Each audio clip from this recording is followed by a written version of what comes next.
নমস্কার, আমি জ্যোতিষী শ্রী গৌর ভট্টাচার্য। হ্যাঁ, থাম্বনেলে ঠিকই পড়েছেন। এই 4 রাশির জাতক বা জাতিকাদের জন্য এই রবির প্রভাবে আপনার জীবনে সুখ, শান্তি, ঐশ্বর্য এবং মালামাল হতে চলেছে। এই 4টে রাশির জাতক বা জাতিকাদের জন্য এই রবি যে সঞ্চার হচ্ছে আগামী 15ই এপ্রিল মানে বাংলা বৈশাখ মাস থেকে 14ই মে পর্যন্ত বৈশাখ মাসে রবি মেষ রাশিতে বসে থাকবে। এই রবি মেষ রাশিতে বসে থাকার জন্য রবি মেষ রাশিতে জানি আমরা তুঙ্গস্থ রবি। এই তুঙ্গস্থ রবিতে কার কি ইম্প্যাক্ট ফেলবে, কোন রাশির জাতক বা জাতিকারা শেষ হাসিটা হাসবেন, বা কোন রাশির জাতক বা জাতিকারা কোনো ঝামেলা থেকে বেরোতে পারবেন, বা আপনি যে এই প্রবলেম বা এই সিচুয়েশনের মধ্যে দিয়ে অতিবাহিত হচ্ছেন আদৌ এই প্রবলেম থেকে বেরিয়ে আসতে পারবেন কি না তার কোনো আপনার গ্যারান্টি বা নিশ্চয়তা ছিল না। এই রবির প্রভাবে কিন্তু আপনাকে সেই জায়গাতে নিশ্চয়তা বা গ্যারান্টি দেবে। কোন সেই রাশিগুলো জানতে হলে ভিডিও শেষ পর্যন্ত মনোযোগ সহকারে শুনতে হবে। আর আমার চ্যানেলটা এখনও যারা সাবস্ক্রাইব করেননি দয়া করে রিকোয়েস্ট করব চ্যানেলটা একটু সাবস্ক্রাইব করে দিয়ে যান। আর আপনি কোথা থেকে আমার ভিডিওটা শুনছেন বা দেখছেন অবশ্যই কমেন্ট বক্সে লিখে দিন, তাহলে বুঝতে পারবো কোথায় কোথায় আমার ভিডিওটা পৌঁছাচ্ছে। আমি জ্যোতিষী শ্রী গৌর ভট্টাচার্য। আমার চেম্বার হলো সারা ভারতবর্ষে একটাই চেম্বার। অন্যান্যদের মতো বিভিন্ন পাড়ায় পাড়ায় চেম্বার, বিভিন্ন হোটেলে চেম্বার, বিভিন্ন জায়গায় আমার চেম্বার নেই। আমি এটাই বিশ্বাস করি যে সঠিকভাবে যদি সঠিক প্রেডিকশন করতে পারা যায়, সঠিক যদি মানুষের উপকার করতে পারি, প্রতিকার করতে পারি বা সঠিক প্রেডিকশন করতে পারি, তাহলে 10টা 20টা চেম্বার করার কোনো প্রয়োজন নেই। এক জায়গায় বসলে সমস্ত জায়গার মানুষ আসতে পারবে। তাই দীর্ঘ 2010 সাল থেকে আমি একই প্রফেশনে যুক্ত আছি। অ্যাস্ট্রোলজার গৌর ভট্টাচার্য গুগলে গিয়ে সার্চ করে লিখুন, সেখানে সমস্ত তথ্য আমার সম্বন্ধে জানতে পারবেন। আর প্রথমেই বলবো, যারা আমার চ্যানেলটা এখনও সাবস্ক্রাইব করেননি তারা অবশ্যই সাবস্ক্রাইব করে দিন। প্রথম হচ্ছে আমার যে চেম্বার বললাম, প্রতাপবাগান 6 নম্বর সরণি, বাঁকুড়া। এই চেম্বারে এসে যারা দেখাতে চাইছেন অবশ্যই নাম লিখিয়ে আসতে হবে। দেখুন নাম্বার দেখা যাচ্ছে উপরে।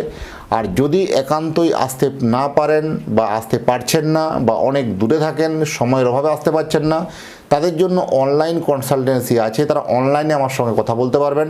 অনলাইন কথা বলতে হলে কী করতে হবে, আপনার নাম, জন্ম তারিখ, জন্ম সময়, জন্মস্থান এই তথ্যগুলো পাঠান। জন্ম তারিখ বা জন্ম সময় সম্বন্ধে কোনো কনফিউশন থাকলে, সঠিক জানা না থাকলে দুটো হাতের ছবি তুলে পাঠান।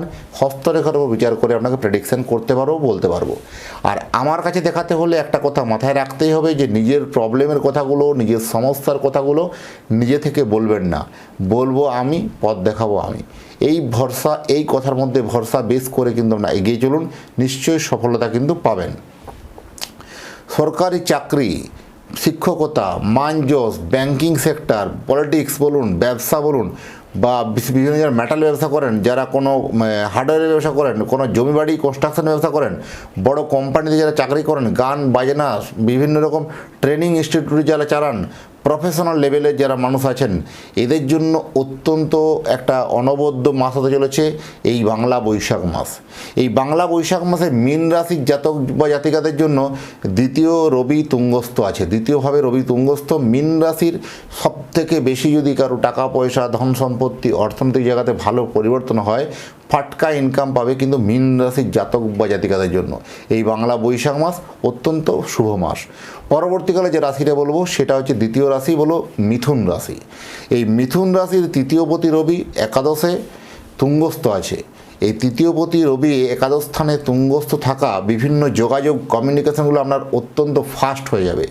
আগে আপনি যে কোনো কাজ করতে যাচ্ছিলেন, সেই কাজগুলো বারবার বাধা এসে আটকে যাচ্ছিল, সাকসেস হচ্ছিল না।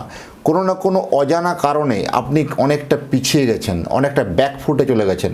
এবার কিন্তু সেই জায়গাটা কিন্তু নয়। এই 20 দিনের মধ্যে আপনার লাইফে একটা বড় চেঞ্জিং আসতে চলেছে মিথুন রাশির জাতক বা জাতিকাদের জন্য। যথেষ্ট একটা অনবদ্য মাস, উল্লেখযোগ্য মাস। পরবর্তীকালে যে রাশিটি বলবো সেটা হচ্ছে মেষ রাশি। এই মেষ রাশির জাতক বা জাতিকাদের জন্য পঞ্চমপতি তুঙ্গস্থ, তারা 5 নম্বর ঘরের অধিপতি রবি, সে তুঙ্গস্থ হয়ে বসে আছে। এটা অত্যন্ত কিন্তু শুভ বলবো, বিশেষ করে মহিলাদের ক্ষেত্রে যারা সন্তান নিয়ে কোনো কমপ্লিকেশন ছিল, সন্তান কনসেপ্ট করতে চলেছেন, বা সন্তানের শরীর স্বাস্থ্য নিয়ে, রোগ ব্যাধি নিয়ে নানারকম সমস্যা কমপ্লিকেশন ভুগছেন, তাদের জন্য বিশেষ করে সন্তান থেকে আলটিমেট সুখবর মিলবে। যাদের যাদের নতুন কোনো সন্তান কনসেপ্ট করার চেষ্টা করছেন এটাও পজিটিভ দিক।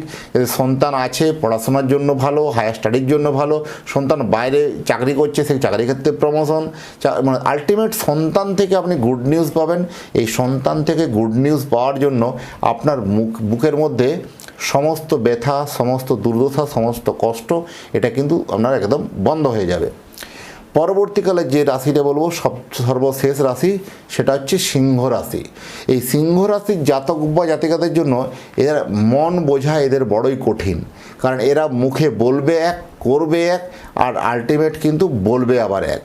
এটা একটা মানে ওরা শুনবে, একজনের কাছে শুনে নিল, নিজের মনোমতো কাজটা করে নিল, সেই মনোমতো কাজের এক্সপ্লেনটা অন্য কারো কাছে যখন করছে ভুলে ভরা পুরোটাই। কারণ এদের হচ্ছে কি মানসিক একটা স্থিরতা বা মানসিক চঞ্চলতা এদের মধ্যে একটু বেশি, স্থিরতাটা আলটিমেট কম।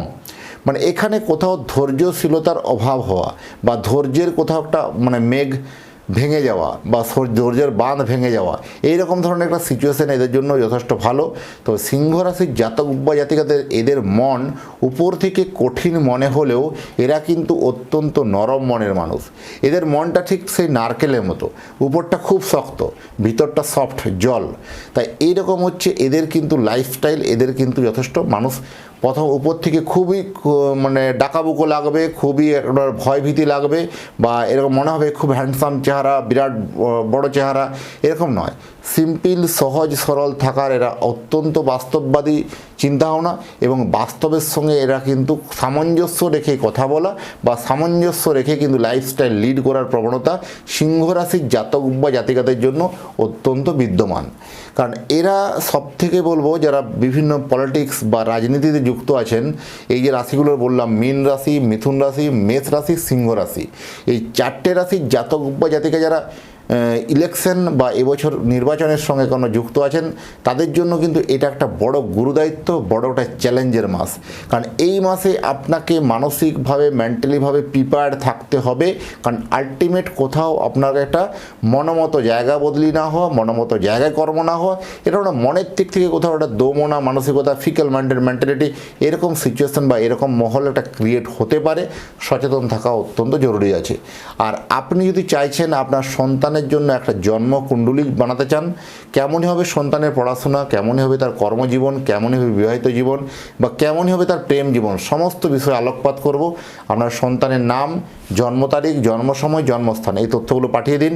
পৃথিবীর মানচিত্রে আপনি যে কোনো জায়গায় থাকুন না কেন, কুষ্টি তৈরি করে বিচার করে ডিটেলস আপনার অ্যাড্রেসে বাই পোস্ট দ্বারা পাঠাতে পারবো, কোনো অসুবিধা হবে না। 7 থেকে 10 দিন সময় লাগবে। যাই হোক, এতক্ষণ ধরে অধীর আগ্রহে যারা ভিডিওটা দেখছেন বা শুনছেন তাদেরকে অসংখ্য ধন্যবাদ। তাদের এবং তাদের পরিবারের প্রতি মঙ্গল কামনা করে আজকের ভিডিওটাকে এখানেই শেষ করছি। ভালো থাকবেন, আবার দেখা হচ্ছে নতুন তথ্য, নতুন ভিডিও নিয়ে। নমস্কার।